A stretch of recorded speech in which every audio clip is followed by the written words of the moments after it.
Class 6वीच्या नवीन अभ्यासक्रमातील मराठी विषयात तुमचं मनपूर्वक स्वागत. या पुस्तकात आपण छान छान कविता, छान छान पाठ, भाषेचं सौंदर्य, व्याकरण आणि जीवनमूल्य अगदी सोप्या भाषेमध्ये शिकणार आहोत. चला तर मग आनंदाने आणि उत्साहाने आपल्या नवीन मराठीच्या प्रवासाला सुरुवात करूया. इथे तुम्हाला आपल्या मराठीचं जे टेक्स्टबुक आहे त्याचं मुखपृष्ठ इथे मी ऍड केलेलं आहे आणि बाजूला अनुक्रमणिका अशा प्रकारे आपले लेसन राहणार आहे. तर चला आज आपण पहिल्या कवितेला सुरुवात करूया. आपली कविता आहे सत्य शिवाहुन सुंदर हे. आता ही कविता लिहिलेली आहे जगदीश खेबुडकर यांनी. आता जगदीश खेबुडकर हे कोण होते? हे कवी होते, ते साहित्यिक होते, त्यांनी गीतकार सुद्धा होते. आणि तुम्हाला माहिती आहे का, पिक्चरसाठी जे मूवीज आपण बघतो त्याच्यासाठी सुद्धा त्यांनी गीतं लिहिलेली आहेत. मग त्यांना पुष्कळसे पुरस्कार सुद्धा मिळालेला आहे. गदिमा पुरस्कार, साहित्य सम्राट पुरस्कार, व्ही शांताराम स्मृती पुरस्कार या वेगवेगळ्या पुरस्कारांनी त्यांचा गुणगौरव करण्यात आलेला आहे. मग आता आपल्याला ही कविता का दिली असावी त्यांची? तर त्यांनी या कवितेतून आपल्याला काय शिकवलं? श्रम म्हणजे मेहनत, सत्य म्हणजे जी सत्यता असते, जे ज्ञान आपल्याला मिळते त्याचं महत्त्व आणि शाळेत दिले. आणि हे सगळं आपल्याला कुठून मिळते? तर ही सगळी शिकवण आपल्याला शाळेतून मिळते आणि त्याच्यासाठी त्यांची ही कविता आपल्या अभ्यासक्रमामध्ये आलेली आहे. कोणाची? जगदीश खेबुडकर यांची. तर आता आपण स्टांजा वाईज एक्सप्लेनेशन बघणार आहोत. आपला फर्स्ट स्टांजा आहे आपली कविता सत्य शिवाहुन सुंदर हे. आता कवितेच्या ओळी आहेत. ज्ञान दिल्याने ज्ञान वाढते, ज्ञान दिल्याने ज्ञान वाढते, त्या ज्ञानाचे मंदिर हे, सत्य शिवाहुन सुंदर हे. आपलं पहिलं कडवं आहे. तर या पहिल्या कडव्यामध्ये कवी काय म्हणतात की ज्ञान दिल्याने ते कमी होतं का? नाही, उलट ते जास्त वाढतच जातं. आता शाळा हे काय आहे? शाळा हे एक मंदिरच आहे. आपण नाही का मंदिरात जातो, देवाची पूजा करतो, अर्चना करतो. तर शाळा हे सुद्धा एक काय आहे? मंदिरच आहे.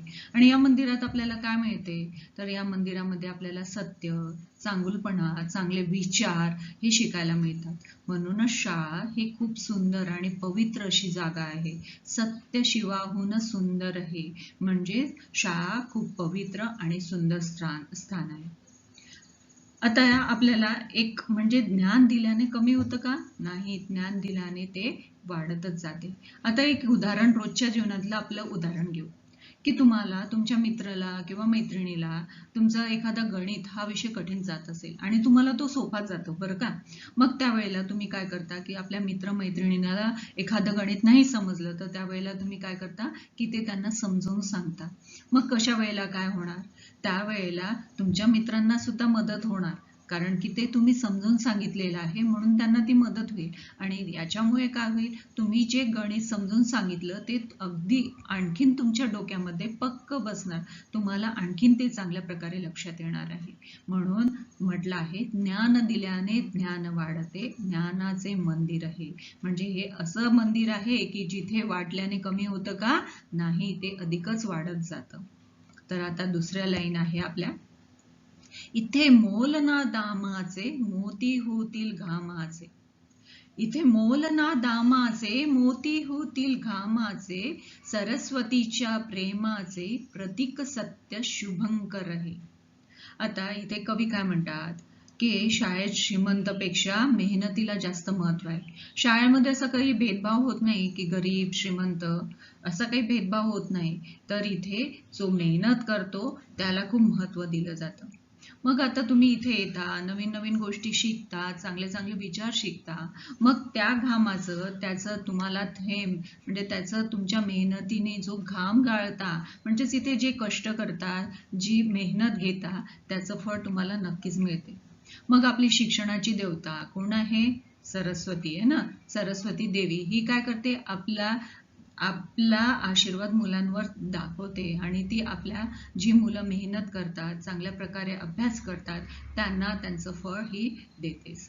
मग आता तो बघा की तुम्ही रोज शाळेमध्ये येता, मग रोज टीचरने दिलेला तुमचा होमवर्क असतो तो तुम्ही पूर्ण करता, तुम्ही रेग्युलर राहता, त्याच्यामध्ये तुमची कन्सिस्टन्सी राहते, तुम्ही सातत्याने अभ्यास करत राहता, त्या गोष्टीचा पाठपुरावा करता, मग ती गोष्ट तुम्हाला चांगली जमते आणि जेव्हा परीक्षा येते ना त्यावेळेला तुम्ही चांगल्या प्रकारे ती लिहू शकता. मग काय होणार, याचा रिझल्ट काय होणार, तुम्हाला चांगले मार्क्स मिळतील की नाही, म्हणजेच तुमच्या मेहनतीचं फळ तुम्हाला मिळालं की नाही.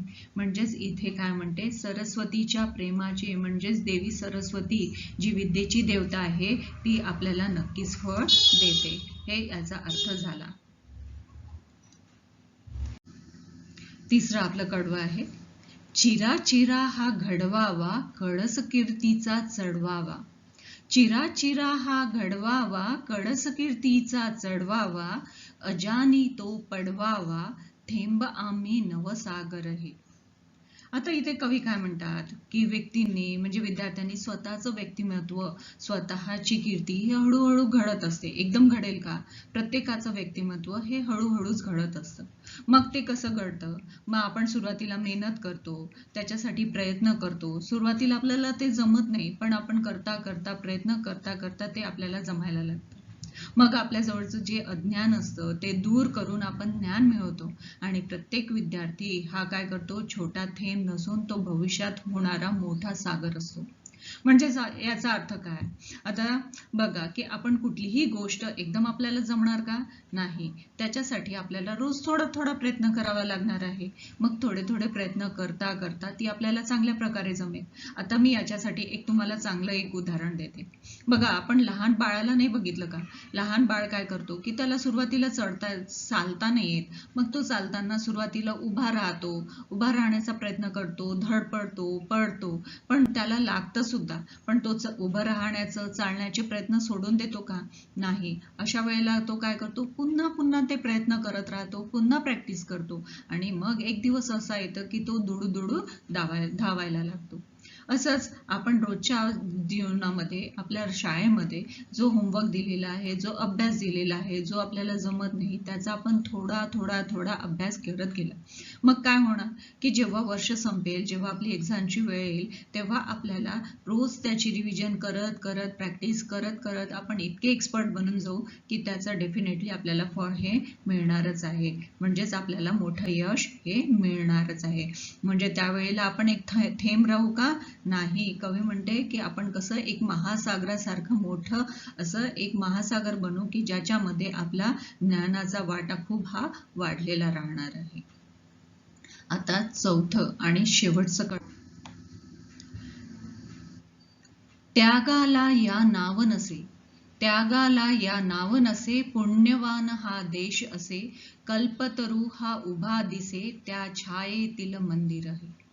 आता इथे कवी काय म्हणतात की त्यागाला या नाव नसे, शाळेमध्ये आपल्याला जे ज्ञान मिळतं, जे नॉलेज मिळतं, कोण देतं आपल्याला, शिक्षक देतात, आपले टीचर्स देतात.